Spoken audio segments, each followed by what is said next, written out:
Boa noite. Está começando agora mais um programa Brasilianas.org. Nessa edição, nós vamos falar da guerra cibernética e dos crimes cometidos através da internet e também da liberdade existente na internet necessária. Para discutir o tema, contamos com a participação da Ana Cláudia Mielke, que é coordenadora executiva do Intervoz, um coletivo especializado nesse tema. O Henrique Parra, que é professor do Departamento de Ciências Sociais da Unifesp e pesquisador da Rede Latino-Americana de Estudos em Vigilância, Tecnologia e Sociedade. E do nosso estúdio no Rio de Janeiro, a Marília Maciel, que é pesquisadora e coordenadora do Centro de Tecnologia e Sociedade da Fundação Getúlio Vargas, Faculdade de Direito do Rio. Nesse primeiro bloco, nós vamos falar do relatório final da Comissão Parlamentar de Inquérito do Crime Cibernético, em discussão na Câmara dos Deputados, e que está previsto para ser votado no plenário da Casa em abril. Antes de começar o debate, acompanhe a matéria a seguir. Após 9 meses de trabalho, a Comissão Parlamentar de Inquérito de Crimes Cibernéticos da Câmara dos Deputados concluiu o relatório final com 8 projetos de lei para combater crimes digitais. Por parte das autoridades policiais e das forças da lei, está havendo uma pressão muito grande para que os provedores, as aplicações como o WhatsApp, forneçam dados de logs, dados que possibilitem a identificação de criminosos em investigações. Por outro lado, existe uma corrente que diz que essa ingerência, essa investigação pode ser indevida. Ampliar a punição para invasão digital em dispositivos móveis ou redes sociais, colocar os crimes cibernéticos sob competência da Polícia Federal, estabelecer o cadastro dos usuários através do IP, tornando mais difícil a navegação anônima, e a possibilidade de retirada de conteúdo dos servidores sem notificação judicial são algumas das propostas. A CPI, na verdade, tenta também trazer um clima de conciliação para essas questões ligadas à liberdade de expressão. Se eu postei uma informação que é ofensiva contra uma pessoa, não é justo, muitas vezes, eu esperar uma decisão judicial para remover aquele post. Mas para alguns especialistas, o relatório final da CPI dos crimes cibernéticos fere alguns princípios do Marco Civil da Internet, uma lei sancionada em 2014 que é considerada a Constituição da Internet. Se você for notar o relatório da CPI de crimes cibernéticos, ela entende a internet como se fosse só um espaço para se cometer ilícitos e não como uma prática de relacionamento social. Com relação à proposta de redação desses projetos de lei, não houve aí um diálogo, uma construção colaborativa, como houve durante o processo de consulta pública do Marco Civil da Internet. Dessa forma, na opinião de Bruno, os novos projetos oriundos da CPI ameaçam a manutenção do princípio da neutralidade da rede, a privacidade e a liberdade de expressão dos usuários. E uma outra proposta do relatório prevê que o IP, o número de protocolo da internet, seria acessível sem ordem judicial, ou seja, flexibiliza mais ainda esse arranjo consensual, essa solução equilibrada que foi proposta no Marco Civil da Internet. Bom, nós vamos começar. Eu vou começar com a Marília, lá no Rio de Janeiro, que participou. Marília, a gente tem 3 direitos aí. Tem a liberdade de expressão, tem o direito à intimidade, o direito à imagem. Você tem a internet como ameaça a esses direitos através dos crimes cibernéticos, mas tem também a repressão a esses crimes que podem comprometer esses direitos. Como que você vê essa questão do relatório? Ele conseguiu ponderar bem esses aspectos aí ligados à internet? Olá a todos em São Paulo e todos que estão nos assistindo. Eu acho que o trabalho da comissão parlamentar ele foi exaustivo no sentido de que houve uma série de audiências, foram convidados setores que fazem parte da internet, desde a academia, sociedade civil e empresas, e foram escutados esses setores de maneira ampla. Entretanto, o trabalho final da comissão, que se encontra escrito ali naquele relatório, ele não conseguiu ponderar bem as contribuições que foram feitas pelos diversos setores. Eu acho que fica claro que houve uma oitiva, uma escuta muito mais atenta das preocupações do setor policial, do setor de investigação de crimes, que são preocupações extremamente legítimas, mas que devem ser, sim, ponderadas, principalmente com aqueles setores que falaram no sentido de investigar os crimes de maneira a proteger também os direitos individuais, principalmente a privacidade e a liberdade de expressão, que são dois direitos que eu acredito que são especialmente tocados de maneira negativa pelo relatório. Ana Cláudia, como é que você vê, quais são esses pontos apontados pela Marília que mais impactam a questão da liberdade de expressão e da privacidade? Olha, em relação à liberdade de expressão, eu acho que tem um ponto que é bastante grave ali, que é a questão do que a gente está chamando de uma certa censura, né, que é a proposta de retirada de conteúdos, né, do ar, né, a partir de uma notificação sem que haja uma ordem judicial, né, para que esses conteúdos saiam do ar. Quer dizer, hoje em dia no Face você tem esse recurso é utilizado para tirar páginas políticas, às vezes, que não tem nenhum crime. Exatamente, né? Isso fere muito a liberdade de expressão, porque justamente os políticos que sentirem aí a sua honra afetada, né, com uma crítica que às vezes é da ordem da política, podem simplesmente notificar, né, esses provedores e eles serem então obrigados a tirar em 48 horas esse conteúdo do ar. E além, eles ainda, o relatório ainda propõe um projeto de lei para monitorar resquícios desse conteúdo. Então, os provedores teriam que ainda ficar monitorando as redes. Só para entender. Vai alguém lá, faz uma denúncia, faz uma notificação.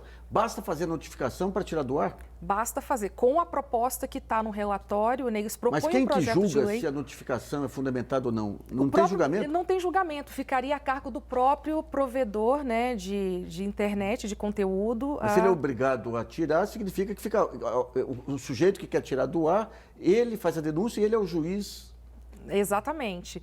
E é claro que os provedores eles vão tirar do ar, porque eles vão ficar fragilizados, né, em relação aí a uma questão judicial que virá depois. Então, para uma garantia, né, eles vão tirar do ar e não vão querer, né, se responsabilizar pelo conteúdo que está ali. O que o Marco Civil da Internet fazia era justamente resguardar, né, esses provedores, né, no sentido de que só se poderia tirar do ar, então, o conteúdo depois de havido aí, então, uma ordem judicial. Então, mas daí eu pergunto para o Henrique, por outro lado também, digamos, se você tem um assassinato de reputação, um ataque à reputação, ele é diretamente proporcional ao tempo de exposição que você tem da sua imagem lá.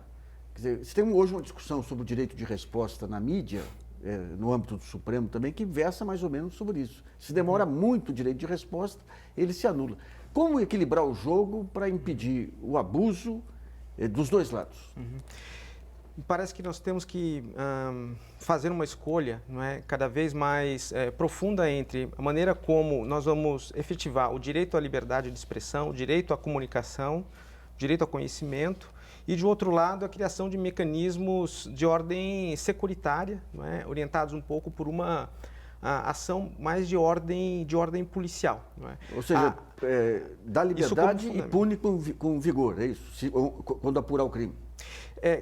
Eu acho que nós temos mecanismos passíveis assim, de serem utilizados para a identificação de autoria.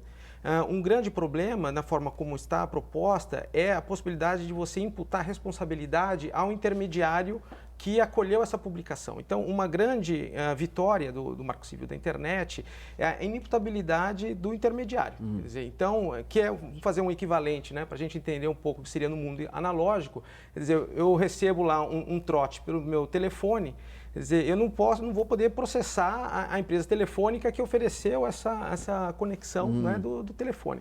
Então, isso cria uma insegurança jurídica muito grande para um conjunto de empresas, de iniciativas sociais que oferecem plataformas para permitir o direito à expressão, dando maior força para aqueles que têm poder econômico, né, e poder político para entrar com ordens extrajudiciais. Então, você cria um desequilíbrio, uma simetria aí. Marília, você que também que é da Faculdade de Direito, aí, esse clima persecutório, penal atual que toma conta do país, não contaminou essa discussão muito, não? Essa ideia de que qualquer indício é sinal de culpa e depois você vai apurar, isso aí, de certa forma, não contaminou essa discussão? Eu acho que sim, você está correto, e esse é o tom que permeia todo o relatório. O relatório ele trata a internet como se fosse realmente um ambiente extremamente perigoso para a sociedade. A internet é um ambiente onde acontecem coisas negativas, como em qualquer ambiente onde há uma interação humana. E é um ambiente também extremamente positivo do ponto de vista de criação de empregos, de possibilitar negócios e possibilitar o exercício de direitos. E isso não foi ponderado no relatório.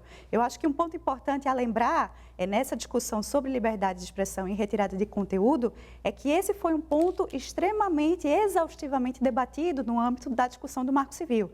A primeira versão do Marco Civil trazia, sim, um mecanismo de retirada por via extrajudicial de conteúdo da internet. Essa proposta foi extremamente criticada, não só pela sociedade e o setor acadêmico e técnico brasileiro, mas também internacional. Esse debate aconteceu no Congresso Nacional e os congressistas chegaram à conclusão de que a melhor forma de resguardar o direito individual à liberdade de expressão seria fazer com que houvesse a análise por parte de um órgão judicial, por parte de um juiz, que vai avaliar se houve realmente alguma ofensa ali à honra. Lembrando que o projeto de lei que consta nesse relatório, ele não fala de crime contra a honra, ele fala de conteúdo que pode ser assintoso à honra, que ainda é uma categoria extremamente ampla. Eu acho que o que a gente está falando é de conteúdos que alguém pode interpretar como conteúdos que ferem a honra de outra pessoa. Isso realmente deixa uma margem de interpretação que vai caber, em última análise, ao provedor. A gente tem o Marco Civil da Internet que foi aprovado há pouquíssimo tempo, em 2014. A gente ainda se encontra em fase de regulamentação do Marco Civil, e acho que a medida mais correta seria observar como o Marco Civil vai ser aplicado e implementado. E depois de alguns anos de observação, a gente verifica se esse mecanismo está funcionando ou não. E não propor uma outra via para a retirada de conteúdo que meio que tenta esvaziar esse debate que aconteceu no âmbito do Marco Civil. Tá, Ana Cláudia, explica um pouquinho, se quiser complementar também. Não, é muito importante isso que ela está colocando, porque justamente esses grupos, que de alguma forma foram derrotados no debate lá atrás... Justamente sobre isso que eu queria perguntar para você. Quais são os grupos de interesse que participaram dessa discussão, pegando um espectro amplo? Olha, eu acho que tem aí um grupo que, obviamente, está relacionado à parte do sistema de justiça e à parte do nosso sistema policial, que pressiona bastante os deputados, em virtude de crimes cometidos Polícia Federal, na rede. Ministério Público. Exatamente. Em virtude de crimes cometidos nas redes, entre eles a pedofilia. A própria CPI lá atrás da pedofilia já apontava aí alguns caminhos de vigilância dentro da internet. É claro que a gente tem que ponderar os crimes de pedofilia, e o próprio Marco Civil da Internet, ele traz as exceções dos conteúdos que podem ser retirados do ar, entre eles o crime aquela vingança pornográfica, e vídeos ou fotos contendo nudez. Facilmente identificáveis, Então, assim, eu acho que hoje o que existe, o que esse relatório traz é uma nova tentativa desses grupos de interesse que foram derrotados lá atrás, quando houve um amplo debate com a sociedade ao longo da discussão do Marco Civil, e que voltam novamente tentando colocar essa espécie de vigilância cotidiana dentro da rede. Deixa eu perguntar para o Henrique, além de polícia e Ministério Público, evangélicos, tentaram estabelecer alguma espécie de controle moral também nessa discussão?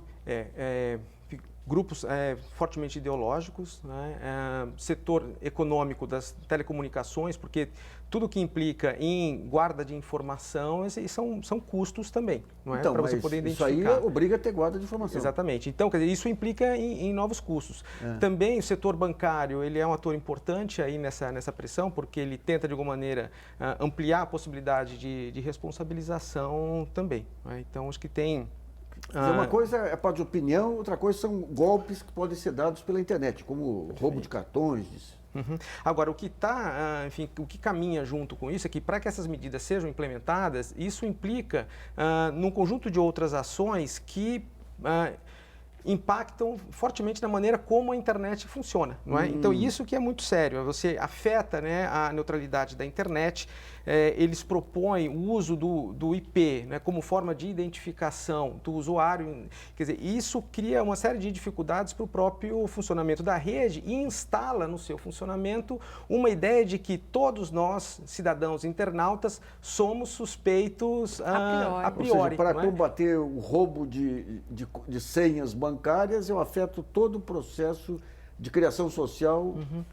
Quer dizer, discussão. Isso que está em jogo, quer dizer, não há uma compreensão de que a internet, na medida em que ela se espraia e participa cada vez mais de diferentes ações da nossa vida cotidiana, ela vai se constituindo como uma espécie de um novo éter, não é? É quase que o nosso ar, através do qual tudo acontece. Inclusive as conversas privadas. Exatamente. E se nós transformamos, né, esse espaço de interação cotidiana, de diversas ações que nós fazemos, num espaço em que é possível tudo registrar, é possível tudo identificar, nós temos uma instalação de uma sociedade absolutamente da desconfiança, uma sociedade policial, que acaba por impedir a inovação, acaba por bloquear a liberdade de expressão e funciona, na realidade, como um mecanismo de erosão da confiança social, né? Todos somos suspeitos por antecipação. Eu vou perguntar para a Marília, são as perguntas enviadas hoje, o Teodoro Carvalho, de Belo Horizonte, perguntas enviadas através da internet. Em agosto do ano passado, a Wikileaks divulgou uma série de e-mails de uma empresa italiana chamada Hacking Team, que vende serviço de espionagem digital. Seus métodos são desde ataques zero day, aproveitando bugs que ainda não foram corrigidos, até introjeção de malware nos dispositivos de seus alvos aí. Os documentos vazados mostravam que os clientes da empresa incluíam diversos governos. A existência desse tipo de serviços evidencia que já vivemos uma guerra cibernética no mundo? Eu acho que não dá para a gente falar de uma guerra, né? Juridicamente falando, as condições de declarar guerra é algo que acontece entre países. E uma das características do que acontece na internet é que muitas vezes é muito difícil você atribuir a autoria de um determinado ataque a um país. Ou seja porque eles genuinamente partem de agentes subestatais, paraestatais, seja porque existe sim um Estado por trás, financiando, por exemplo, mas fica muito difícil você atribuir de onde partiu necessariamente aquele ataque. Até porque esses ataques eles são disfarçados por meio do uso de tecnologias que fazem com que, por exemplo, haja uma aparência de que o ataque está partindo de um lugar X, quando na verdade ele está partindo de um lugar Y. Então há essa possibilidade de você mascarar a autoria de maneira muito mais efetiva. Então, guerra cibernética, juridicamente falando, tecnicamente falando, não existe. Existe sim um escalamento de conflitos, de ataques pontuais, sejam eles no sentido da espionagem, sejam esses ataques no sentido da espionagem e do monitoramento dos indivíduos, seja no sentido de você tentar obter segredos de negócio, concorrência entre empresas que tentam uma ter acesso aos segredos da outra, seja ataques que são a sites governamentais, que às vezes são politicamente motivados. Então, a gente vê um aumento do número, do volume de ataques a partir do momento também que a tecnologia ela se torna mais acessível e mais barata. Mas eu vejo também com algum receio esse discurso de militarização do ciberespaço, né? De chamar disso de uma guerra, de dar proporções a isso, que talvez elas não correspondam aos fatos. Até porque uma das coisas que a gente percebe, e isso está presente no relatório da nossa CPI, é que a maior parte dos dados que são produzidos sobre ataques na internet, eles são produzidos por empresas que vendem soluções contra esses ataques. Isso é algo extremamente preocupante. A gente está desenvolvendo políticas públicas em cima de dados que estão sendo produzidos prioritariamente pelos agentes interessados, que têm o interesse comercial de que realmente se instale esse clima, esse ambiente de insegurança. E acho que, por exemplo, aqui no Brasil a gente não tem uma obrigatoriedade dos agentes privados notificarem quando eles sofreram um ataque. E muitas vezes eles não notificam, porque eles partem do pressuposto que isso vai afetar a imagem deles publicamente. Mas ao não notificar o ataque, a gente não tem uma maneira de mensurar com exatidão qual é o problema, qual o volume do problema que a gente tem. E a gente fica à mercê dos dados dessas empresas privadas que, na verdade, nos procuram posteriormente para vender soluções de segurança. Então, essa é uma bola de neve e um ciclo vicioso que precisa ser rompido. Enfim, eu tenho duas perguntas aqui de leitores que eu passo para a Ana Cláudia. As propostas dessa CPI dos crimes cibernéticos foram inspiradas, aqui é do Walter Caldas, de São Paulo, na legislação de algum país, qual a metodologia dos deputados para concluírem que as medidas da comissão são necessárias para o país? E da Bárbara Felipe, do Rio de Janeiro, também uma pergunta nessa mesma direção. Olha, não sei se foram inspiradas em outros países, mas os 8 projetos de lei que constam ali no relatório, se realmente aplicados hoje ao Brasil, eles vão colocar o Brasil no patamar de países que têm uma internet bastante controlada e uma liberdade de expressão bastante limitada, como Coreia do Norte, China, né, e entre outros países. Então, não sei se os deputados, né, realmente se inspiraram nesses países, eu acredito que não, e eu espero que não, mas, né, parece, né? Mas parece, porque esses 8 projetos de lei, eles vão numa linha, né, que cria um estado vigilante, um estado de vigilância permanente dentro da internet e que limita e cerceia muito a liberdade de expressão, principalmente do aspecto político, né? E principalmente das minorias e dos movimentos sociais, que são justamente aqueles que vão ser mais afetados no caso, por exemplo, da retirada de conteúdos que venham aí a ter alguma... Que nem a lei antiterrorismo aí que está sendo... alguma crítica política, né? Eu acho que esses deputados, na verdade, eles querem construir uma legislação que os proteja de críticas nas redes, né? Nós vamos para o primeiro intervalo em brasilianas.org e volta já.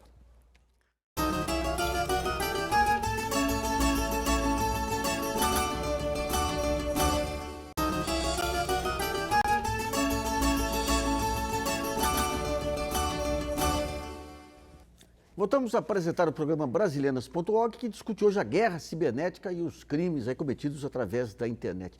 Nesse segundo bloco, vamos falar do papel da tecnologia da informação nos conflitos políticos atuais. Eu queria estender para um outro ponto aí, Henrique. É o seguinte, nós estamos tendo com a globalização, em muitas áreas aí, um processo de internacionalização de direitos, de repressão também. Do ponto de vista da internet, nós temos aí, digamos, um novo mundo que você mencionou que está sendo criado. Temos aí os poderes nacionais e temos as regras de universalização, internacionalização. E temos também as grandes corporações que estão por trás das redes sociais também. Como que você vê esse conflito entre as visões de grupos específicos, do Estado Nacional e das grandes corporações que controlam as redes sociais? A história da internet, ela acho que é muito exemplar de um processo emergente, que hoje acho que ele está bastante claro, não é? Em que atores econômicos muito poderosos conseguiram adquirir uma capacidade de concentração que cria uma simetria, né, no poder comunicacional que no início da internet não estavam tão colocados, né? Então hoje a gente tem, vamos pensar, em torno de 500 milhões de websites. Se nós pegarmos o ranking dos 10 primeiros sites mais acessados, eles estão concentrados em pouquíssimas empresas, não é?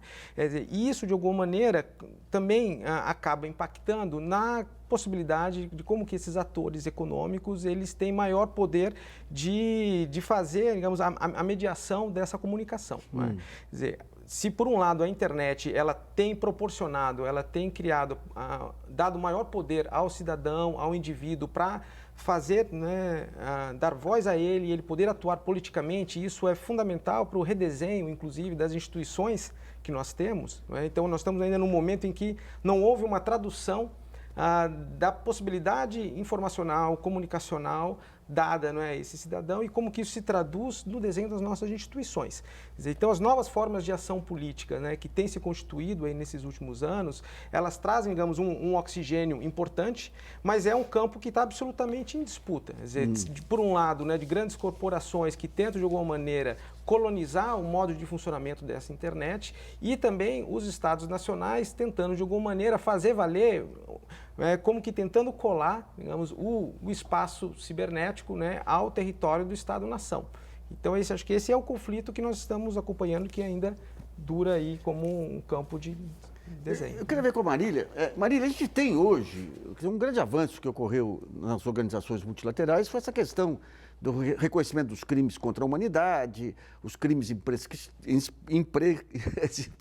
imprescritíveis, que trouxeram, digamos, aí um alento para os direitos humanos de países que pouco respeitam esses direitos, como o Brasil, por exemplo.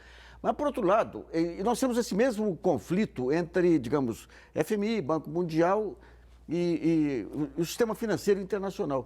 Eu queria que você explicasse um pouquinho como que estão se organizando os organismos internacionais, dos quais vocês fazem parte também, para discutir essa questão do equilíbrio entre o direito individual, o direito de grupos e as grandes corporações no mundo da internet. A discussão sobre a internet ela se encontra pulverizada em várias agências da ONU, por exemplo. Se são temas relacionados à educação, é a Unesco que trata. Se são temas relacionados a telecomunicações e infraestrutura física da internet, existem algumas organizações como a União Internacional das Telecomunicações, uma corporação americana que trata de websites, nomes de domínio na internet. Então, é um sistema que é muitas vezes difícil de acompanhar, porque ele é extremamente pulverizado em diferentes fóruns de discussão. O elemento unificador é o Fórum de Governança da Internet, que também acontece debaixo ali do guarda-chuva da ONU, uma vez por ano. O Brasil, inclusive, sediou esse encontro em 2007 no Rio de Janeiro e no ano passado em João Pessoa, e é um polo de discussão ali onde todas essas organizações internacionais e demais atores não governamentais envolvidos se encontram, que é um momento de sincronização de agendas e de uniformização de debate. Esse, eu diria hoje, que é o principal fórum, apesar de haver todos esses espaços onde decisões estão sendo tomadas. Mas há um outro processo internacional que é muito interessante, que aconteceu recentemente na ONU, que foi a aprovação de um documento internacional que estabelece que os agentes privados, não só na internet, é um documento que funciona também para agentes privados offline, eles têm uma responsabilidade clara no que diz respeito a respeitar direitos humanos em suas determinadas áreas de negócio. E isso funciona também para a internet. Então, os Estados têm a obrigação de proteger, uma obrigação ativa de realmente garantir os direitos humanos nos seus territórios, mas as empresas têm uma obrigação de respeitar, ou seja, de se furtar de fazer qualquer coisa que venha a causar dano a esses direitos humanos. E o que a gente percebe nesse cenário que o Henrique falou para a gente, que tem poucos sites e poucas plataformas que, na verdade, são o ambiente onde a gente passa a maior parte do nosso dia, né? Seja ali no Gmail, no YouTube ou outras ferramentas que fazem parte do Google, por exemplo, para citar apenas um exemplo, essas empresas, elas governam a sua relação conosco através de um instrumento jurídico que são os termos de uso, que são aquelas letrinhas pequenas com as quais a gente concorda quando a gente passa a usar o serviço da plataforma. Muitas vezes a gente não lê, a gente simplesmente tica aquele boxezinho e aceita, e na verdade a nossa relação com a plataforma está regida por aquele instrumento. O nosso centro de pesquisa realizou uma investigação com os termos de uso de mais de 50 plataformas e serviços online, e a gente chegou à conclusão que há problemas muito claros e que são generalizados no que diz respeito a 3 direitos humanos básicos: liberdade de expressão, privacidade e direito a um devido processo legal. Esse estudo vai ser publicado dentro de pouco tempo, mas é importante chamar atenção para isso. Os Estados, eles são grandes garantidores de direitos humanos, mas cada vez mais, quando a nossa vida passa a funcionar dentro dessas plataformas, são as decisões tomadas por essas plataformas em relação às quais a gente muitas vezes não tem um mecanismo de recorrer, elas simplesmente são implementadas dentro das plataformas, você recebe aquela notificação, os termos de uso foram alterados e agora serão regidos por esse instrumento. Você não lê o instrumento e muitas vezes a forma como a sua privacidade está sendo protegida, ela mudou, independentemente da lei do seu estado ter mudado ou não. Então, é uma privatização também, e a gente chama hoje disso de lei da plataforma. Existe a lei do estado, mas existe a lei da plataforma, que são esses contratos com os quais você concorda, que acabam governando a sua vida. Ana Cláudia, a Vitória Penha, de Salvador, diz o seguinte: tivemos 2 acontecimentos recentes envolvendo a justiça e o Facebook, por esse último se negar a entregar informações de suspeitos de cometerem crimes. Como fortalecer as leis para que empresas estrangeiras sobre território nacional respeitem as nossas leis? Então, esse é um debate que a gente precisa ponderar aí várias questões. Primeiro, a gente tem hoje sendo discutido no Congresso, no Senado, projetos de leis para guarda de dados, que debate a guarda dos dados pessoais. Então, eu acho que assim, a gente tem que ponderar de uma forma que o Facebook, as empresas que são provedoras de aplicações na internet, elas possam fornecer esse dado apenas se houver uma ordem judicial, né? Porque, por exemplo, aqui o debate do telefone. Se você, a sua ligação telefônica, ela não pode ser grampeada, né, sem uma ordem judicial. Então, da mesma forma, né, os seus dados, aquilo que você conversou nesses provedores de aplicação, não podem ser abertos, né, sem que haja, então, uma ordem expedida pela Justiça relacionada a uma investigação em que você é o principal suspeito. Então, acho que a gente tem que fazer uma ponderação nisso aí. E em relação aos projetos de lei, por exemplo, que estão no relatório da CPI, eu acho que tem uma questão também que é bem polêmica, que é a questão do bloqueio, né, das aplicações, dos provedores de aplicações, que é também um debate que foi recente agora no Brasil. Bloqueio como? Bloqueio, por exemplo, do WhatsApp para poder impedir que informações provavelmente ilícitas circulem, né, naquele serviço. Isso aconteceu aqui no Brasil, agora em 2015, né? Teve um dia de bloqueio, né, do WhatsApp. Um juiz de primeira instância pode bloquear um serviço que serve a milhões de pessoas. E que é uma questão assim, exatamente. Se você, por exemplo, vamos pegar um exemplo prático. A Rede Globo, alguém postou um vídeo de uma emissora de televisão e essa emissora de televisão entra com uma notificação de que está ferindo direitos autorais. Esse vídeo está no YouTube. Você vai tirar todo o YouTube do ar, né? Porque o vídeo está infringindo direitos autorais. Então, um pouco esse é o debate, né, do bloqueio das aplicações. Eu queria ver com o Henrique esse conflito que teve nos Estados Unidos entre a Apple e o FBI. Quer dizer, num momento também que você tem, digamos, terrorismo internacional, narcotráfico, os grandes crimes internacionalizados. Como é que vai ser resolvido esse conflito entre as grandes corporações se recusando a abrir informações aí para órgãos de investigação federal? Eu não diria nem se recusando, mas entendendo que elas têm um papel muito importante na defesa dos direitos dos cidadãos e dos seus consumidores, né? Então, há aí, inclusive, um mercado emergente de empresas e dispositivos que estão dispostos a oferecer a proteção da privacidade, né, e da intimidade das pessoas, porque é importante observar que hoje, com a disseminação dos dispositivos, né, de comunicação, como smartphones, tablets, quer dizer, nós estamos sendo permanentemente sob o risco, né, de, digamos, a invasão, né? Nós falamos do dispositivo eletrônico, ele é frequentemente tornado muito mais vulnerável pela própria, às vezes, empresa que oferece o dispositivo, né, ou mesmo pelos estados nacionais, né? A gente comentou aqui há pouco o caso da Hacking Team, né? Quer dizer, hoje você tem a questão da segurança é pensada, sobretudo, de um outro lado, né? Eu falo, poxa, por que não? Nós temos que pensar também a questão da segurança na perspectiva dos cidadãos nos aparelhos que eles utilizam. E existe tecnologia amplamente disponível. Deixa eu perguntar, então, esse sistema de né, criptografia que o WhatsApp lançou agora, aí ele é eficaz? Ele está sendo examinado pela comunidade, né, que trabalha com criptografia. A chegada dela, ela foi bem recebida, né, porque ela, de alguma maneira, oferece uma possibilidade de eu ter uma comunicação mais segura com o meu interlocutor, né, ponto a ponto. Então, ela é bem-vinda, não é? Porque agora é o seguinte, um país em que nem a presidente da República usa telefone criptografado é muito desarmado, não é não? Então, e essa é a situação. Quer dizer, se nós temos, né, de partida, uma situação em que todas as informações são registradas em algum lugar, quer dizer, na verdade, o risco para a segurança é justamente esse. Quer dizer, se, né, a presidência da República ela se torna vulnerável nesse ponto, imagine os cidadãos comuns sabendo que existem diversos bancos de dados aí disponíveis com informações diversas, né, sobre diversas ações que nós realizamos. Então, muitas vezes, né, eu acho que a questão da não retenção de dados, né? E também tecnologias que protegem o cidadão, quer dizer, é a disseminação dessas tecnologias que, de alguma maneira, criam um ambiente socialmente mais seguro, né? Eu vou voltar para o Rio de Janeiro com a Marília. Marília, a gente teve esse caso aí do conflito entre a Apple e o FBI, nós temos casos de países que nem a China, que estabelecem filtros aí também para as chamadas redes sociais. A gente vai chegar a ter um direito internacional aí para regular e para mediar todas as atividades das redes sociais de forma homogênea, independentemente do país ou não?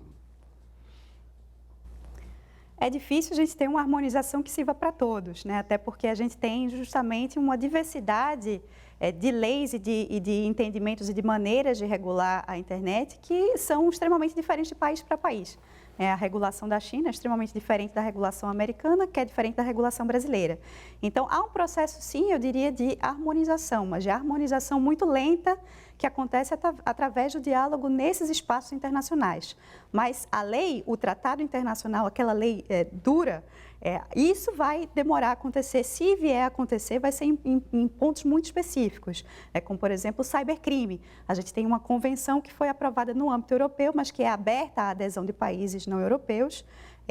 Ela é problemática sob vários aspectos, mas ela tem uma adesão ampla hoje. Então, diria que hoje é um dos principais tratados internacionais, mas numa área específica, para você regular todo esse panorama de assuntos que dizem respeito ao uso das plataformas online, isso é extremamente difícil de harmonizar. Mas só voltando rapidamente no ponto da criptografia, porque eu acho um ponto extremamente importante. Às vezes a gente não entende a importância da criptografia. Quando a gente trafega uma mensagem na internet, a gente pode comparar isso a estar mandando um cartão postal.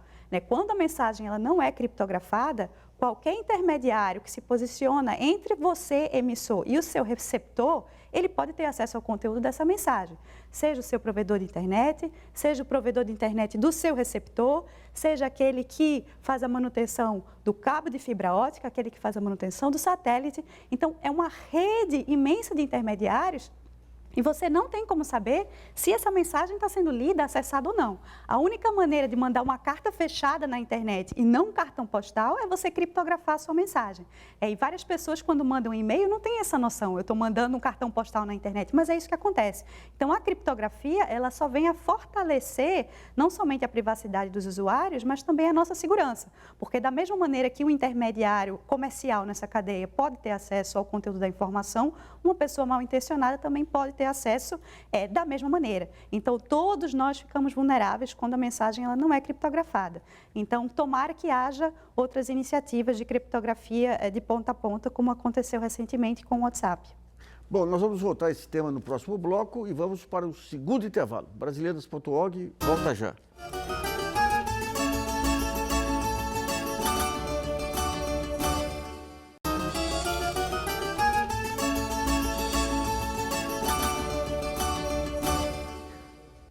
Voltamos a apresentar o programa Brasileiras.org, que discute hoje a guerra cibernética e os crimes virtuais. Esse terceiro bloco, vamos tentar pegar aí um conjunto de sugestões e conselhos para que vocês possam se defender aí dessas ameaças à privacidade. Aí. A gente falou aqui da criptografia do WhatsApp. Até algum tempo atrás, até muitos anos atrás, você tinha sistemas de e-mail criptografados e hoje a gente não ouve falar muito nisso. O que você sugere para o nosso telespectador, assim, para ele se defender dessas invasões à privacidade? Olha, acho que hoje, como a gente já colocou, a grande questão do debate da privacidade, pelo menos o que está colocado no Brasil, é resguardar essa privacidade do indivíduo em relação a esse estado de policiamento das redes. Então, assim, a gente tem, é claro que existe, como a Marília colocou, existe tentativas de empresas a tentar acessar dados de outras empresas, mas do ponto de vista individual, é muito difícil que uma pessoa tenha os seus dados acessados por uma outra pessoa e a gente já tem uma legislação que fala sobre isso, que é aquela lei que foi nomeada de Carolina Dickmann, que é justamente quando alguém entra no seu espaço privado para cometer alguma infração, algum crime, para destruir os seus arquivos ou para distribuir isso de forma ilegítima na rede. Agora, o que nos preocupa hoje mesmo é esse estado de policiamento, assim, do indivíduo não poder mais se manifestar na rede de forma individual e política, porque ele está o tempo inteiro sendo monitorado. Então, eu queria ver, do ponto de vista das conversas individuais, Henrique, por exemplo, se você tem conversa com alguém no Facebook, no WhatsApp, o próprio do Facebook, você tem um histórico. Se a pessoa apaga aquele histórico, é apagado no servidor também ou não? Então, negativo. Não? Então, tudo que você escreve, acho que assim, tudo que você escreveu, tudo que você disse, muitas vezes nesses espaços, você de fato não tem um controle absoluto sobre a maneira como essa informação vai ser tratada, como que ela vai ser analisada, como que as minhas interações e relações que são feitas aí nesses espaços, né, através da internet ou através de plataformas corporativas, o que é feito desses dados. Então, quer dizer, há realmente um problema aí relativo ao tratamento, sobretudo do que a gente chama os metadados, né, que são os dados sobre os dados, porque eles permitem a produção de um conhecimento, de uma informação muito sensível sobre os usuários. Mas eu queria comentar um pouco a pergunta anterior, Nassif, porque acho que nós temos hoje tecnologias de fácil uso, que estão absolutamente disponíveis para todos os cidadãos, para comunicação no seu smartphone, não é, entre pessoas, são coisas muito fáceis de utilizar. Então, passa a dica. Não é? Então, para comunicação, né, para SMS, o Signal, né, que é um projeto inicialmente desenvolvido pela Open Whispered Systems, que tem uma origem aí, né, em projetos de jornalismo investigativo, trabalha com criptografia assimétrica ponta a ponta de boa qualidade. Para comunicação de e-mails, um projeto muito bom de e-mail criptografado, né, que a gente pode usar com um servidor na sua máquina local, né, com um administrador como o Thunderbird, que ele oferece, o Thunderbird ele oferece um plugin que é o Enigmail baseado, né, no PGP, que é um sistema de criptografia bastante, assim, qualquer cidadão... PGP é que ele tem 256 chaves. Você tem diferentes possibilidades de chaves criptográficas, não é? Mas é um botão. O Signal é um mensageiro, é isso? Ele é um mensageiro, ele tem a possibilidade, funciona como esses outros serviços, né? Só que ele tem uma qualidade de criptografia que tem sido apontado como a mais de melhor qualidade, ele permite ligação telefônica criptografada também, ponto a ponto. Você precisa estar conectado à rede de dados, não é? Mas ele oferece, enfim, funciona como esses outros mensageiros instantâneos, só que as mensagens são inclusive guardadas, encriptadas no seu celular, o que é muito bom, porque às vezes você perde o seu celular, não é? E aí? Não é? Então, mas tem lojinha da Apple, do Google? Tem, ele é baseado em software livre, não é? Software livre é um mecanismo importante também para a segurança do cidadão, porque o software livre permite que nós possamos inspecionar o código e saber o que de fato aquele software está fazendo no nosso aparelho. Então, essa é, digamos, talvez o primeiro e o principal antídoto para a gente ter controle sobre a nossa própria comunicação. No Signal para mensagem, o Thunderbird para e-mail. O Thunderbird com o Enigmail, não é? Que é Enigmail, não é? Que ele instala esse mecanismo para a gente trocar e-mails criptografados com um simples apertar de um botão. Só explica para o nosso telespectador como é que se dá a criptografia para ele entender.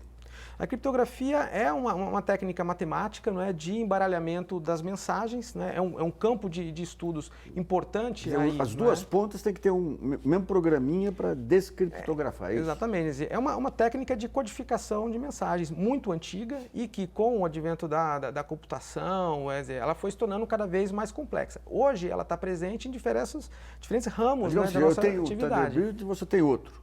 Eu te mando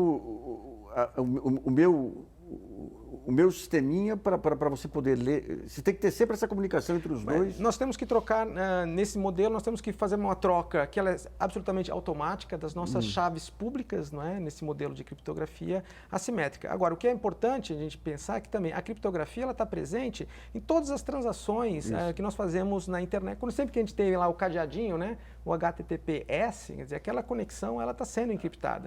Quando tem então, quer dizer, os matemáticos, né, criptógrafos, aí, eles têm um trabalho importante com correios, com os bancos. Quer dizer, toda transação aí, que acontece na internet, ela é criptografada. Marília, quando começou esse negócio da espionagem, da guerra cibernética, se falava aí que a Cisco, que é um sistema de roteador e tudo, teria acordos com o Departamento de Estado, que é a Microsoft, os programas Office. O que existe de concreto aí nessas parcerias entre esses softwares aí de larga aplicação ou equipamentos de larga aplicação e governos nacionais? Existem alguns processos de venda, principalmente nesse contexto de grandes eventos. O Brasil tem se colocado como um mercado promissor para comprar essas tecnologias. De várias empresas ao redor do mundo. Alguns desses contratos são conhecidos, outros, por questões de segurança nacional, se mantêm sob sigilo, então não tem como a gente saber exatamente aquilo que foi adquirido. Isso é algo problemático, porque muitas vezes a gente monta todo um aparato de vigilância para um evento específico, para garantir Olimpíadas, para garantir Copa, mas esse aparato ele não é desmontado, obviamente, depois que o evento passa. Então, aquele nível de segurança elevado, ele acaba se mantendo e fazendo parte do dia a dia do cidadão, muitas vezes sem a gente ter conseguido fazer uma discussão apropriada disso, porque aquilo foi encarado como um momento excepcional que o país estava recebendo um evento internacional, mas isso se perpetua no tempo. O que eu acho que falta muito no Brasil, até para dar transparência para esse tipo de acordo, também a gente tem uma boa lei de acesso à informação que precisa ser implementada melhor no nível estadual. A implementação federal ela é até razoável, mas a implementação estadual ainda está muito aquém do desejável para a gente conseguir fazer pedido de acesso à informação e obter essas informações sobre contratos. Mas uma outra lei que falta no Brasil, e isso é extremamente urgente, é que a gente não tem uma lei de privacidade e proteção de dados pessoais. Isso é uma lacuna seríssima no Brasil. A maior parte dos países da América Latina, sem falar nos países desenvolvidos, tem uma lei específica para proteger dados pessoais. A gente tem um bom projeto que foi elaborado pelo Ministério da Justiça e foi colocado em consulta pública em discussão, mas jamais foi encaminhado para a discussão do Congresso Nacional. E isso é algo que a gente precisa com urgência, porque todo esse debate que a gente está tendo aqui sobre privacidade, se a gente não tem uma lei, um marco de proteção da privacidade, a gente deixa até as próprias autoridades brasileiras sem armas para poder fiscalizar certas coisas, como, por exemplo, os termos de uso, os contratos que a gente assina em relação às plataformas, os serviços privados com os quais a gente participa. Eu acho que o problema da privacidade ele está em dois níveis. Ele está num nível em relação ao Estado, fazer com que realmente medidas do Estado não instaurem esse estado de vigilância, mas ele também se encontra no ambiente privado. Muitas vezes as plataformas elas gostam de alardear a proteção dos dados em relação ao Estado, como aconteceu com a Apple, por exemplo, porque isso angaria a confiança dos usuários. Mas aqueles termos de uso que a gente assina e com os quais a gente concorda na internet, eles têm várias cláusulas, e isso a gente identificou de maneira generalizada em várias plataformas, que autorizam os agentes privados a compartilhar nossos dados pessoais com parceiros. E a gente não sabe quem são esses parceiros, quem são eles, quais são eles. Então, a gente perde totalmente o controle dos nossos dados pessoais. Um dos pontos importantes no projeto de lei de dados pessoais era justamente ter uma autoridade para fazer a fiscalização dessas relações de mercado e poder realmente fornecer informação sobre o que está acontecendo com os nossos dados nessas relações pouco transparentes. Tá. É só uma curiosidade, quando que esse projeto foi discutido no Ministério da Justiça e desde quando que ele está parado no Ministério da Justiça? Se eu não me engano, esse projeto foi discutido em 2009, é um projeto antigo, ele foi colocado em consulta pública por 2 fases. Na segunda fase, ele já era um projeto extremamente robusto. Acredito que ele foi inspirado no que existe de melhor de legislação em outros países.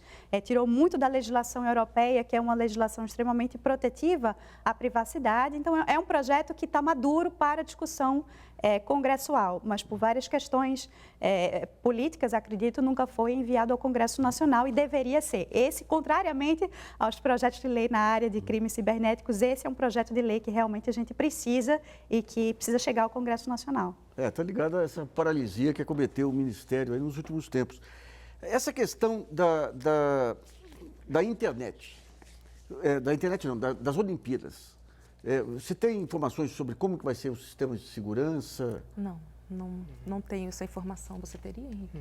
Não, acho que tem um comentário que a Marília já apontou, não é? Quer dizer, muitas vezes os grandes eventos têm funcionado como situações, né, de excepcionalidade, mas que depois abrem brechas, né, para a instalação de mecanismos de controle e vigilância que se tornam permanentes. Não é? Então, acho que isso é uma preocupação, quer dizer, como que uma situação que se propõe de excepcional, depois ela se torna corriqueiro. Não é? A outra coisa é que a aquisição de equipamentos de segurança, de vigilância, proprietários, que são verdadeiras caixas fechadas, não é? São também, numa outra perspectiva, inseguros. Não é? Porque o que garante, não é, ao Estado, não é, nacional, né, como o Brasil, saber exatamente o que acontece com o funcionamento dessas máquinas. Então, todas as grandes revelações aí do Snowden, elas foram muito importantes para apontar como grandes corporações trabalham de maneira coordenada com os Estados nacionais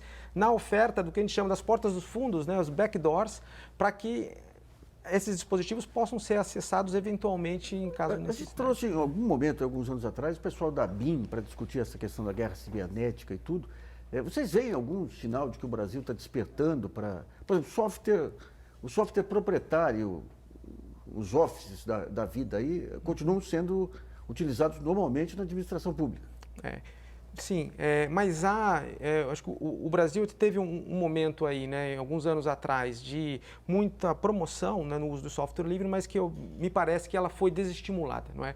Há aí, né, alguns decretos orientando, né, a utilização de software livre na administração pública e no final de 2014 a presidenta fez também um novo decreto à luz aí das revelações, né, dos casos de vigilância denunciados pelo Snowden, da importância de que a administração pública tenha instrumentos próprios de comunicação. Então, invista em infraestrutura, invista em tecnologia, porque isso é uma condição, né, para aquilo que a gente poderia denominar como soberania tecnológica. Né? Quer dizer, se você não tem controle... E esse decreto está sendo obedecido? Ele foi implementado no final de 2014, não é? Só que isso demora, digamos, a implementação, porque as empresas, as autarquias têm que investir em infraestrutura. Tá. Eu volto para o Rio com a Marília. Marília, alguns anos atrás se falava em um sistema internacional de controle das telecomunicações e das conversas. Eu não lembro se era projeto Echelon, alguma coisa assim. Você tem informações sobre o que era essa operação aí, se foi concreta, se foi abrangente e o destino dela hoje? Bom, existem várias operações em andamento, não somente essa, muito mediante parcerias entre agências de segurança. Os países que eles possuem esses acordos de cooperação entre as agências e aqueles que a gente chamou lá de Five Eyes, né, os 5 olhos, que são os Estados Unidos e seus parceiros ali mais próximos, eles mantêm vários programas de cooperação e que esses programas permitem o monitoramento das comunicações em várias camadas da internet. E esse é o principal problema para a gente conseguir realmente colocar um fim no monitoramento das comunicações. Se a gente pensa na internet, a gente pensa como algo homogêneo, mas na verdade a internet ela é dividida em camadas. A gente tem uma camada ali mais profunda, que é a camada de telecomunicações, onde os datagramas, todo o conteúdo trafega. A gente tem cabos submarinos, por exemplo, que ligam os continentes e que fazem esse tráfego de informação. E ali nos cabos submarinos havia operações de desvio das informações que trafegavam por aqueles cabos para um receptáculo da Agência Nacional de Segurança Americana que fazia a triagem e a leitura dessas informações. No nível do software, acho que o Henrique já falou muito bem, a gente tinha monitoramento por meio da instalação de portas dos fundos, de backdoors que fazem com que essas informações também que trafegam no software cheguem às agências de segurança. E no nível ali do conteúdo, a gente sabe também, por meio das revelações do caso Snowden, que várias empresas privadas elas foram levadas a colaborar com a NSA, com a Agência de Segurança Americana, e não podiam nem revelar que essa colaboração ela existia porque foram colocadas num regime de segredo total, mas entregavam, sim, dados dos seus usuários à Agência de Segurança Americana. Isso plataformas que utilizamos no dia a dia, Skype, da Microsoft, WhatsApp e muitas outras, que estavam ali naquele sistema de colaboração que foi denunciado pelo Snowden. Então, é extremamente difícil a gente ter uma situação total de independência tecnológica, porque isso exigiria independência de infraestrutura, de software e na camada de conteúdo, e isso é praticamente impossível. Então, o único caminho viável que eu vejo para colocar limites nessa situação de monitoramento é a gente conseguir acordar princípios básicos, chegar num acordo internacional de que qualquer mecanismo de vigilância ele tem que obedecer a princípios. Ele tem que ser proporcional, ele tem que ser previsto em lei, ele tem que ser extremamente direcionado àquele caso específico. Eu não posso colocar uma cidade inteira sob vigilância, porque naquela cidade pode ser que eu encontre uma atividade terrorista acontecendo. Então, isso aí é extremamente desproporcional. Então, se a gente obedecer esses princípios básicos, a gente consegue limitar o monitoramento para aqueles casos que ele se faz extremamente necessário. A necessidade, o princípio da necessidade fala que se essa informação ela puder ser obtida de uma outra maneira, não deve haver um monitoramento das comunicações, porque isso fere um direito humano fundamental. Então, todos esses princípios devem nos servir de filtros e, por isso, deve haver um diálogo internacional em torno desses princípios, porque somente do ponto de vista tecnológico vai ser muito difícil a gente conseguir ter maturidade tecnológica para conseguir fazer frente a esse sistema de monitoração generalizado, monitoramento Bom, o programa generalizado. Brasilianas.org sobre a guerra cibernética e os crimes virtuais termina por aqui. Eu agradeço muito a participação da Ana Cláudia Milk, que é coordenadora executiva do Intervozes, do Henrique Parra, que é professor do Departamento de Ciências Sociais da Unifesp e pesquisador da Rede Latino-Americana de Estudos em Vigilância, Tecnologia e Sociedade, e da Marília Maciel, que é pesquisadora e coordenadora do Centro de Tecnologia e Sociedade da Fundação Getúlio Vargas Direito, Rio de Janeiro. Lembre, você pode continuar colaborando, enviando sugestões, textos e vídeos para o portal brasilianas.org. Esse espaço aqui também é seu. Voltamos na próxima segunda-feira. Até lá!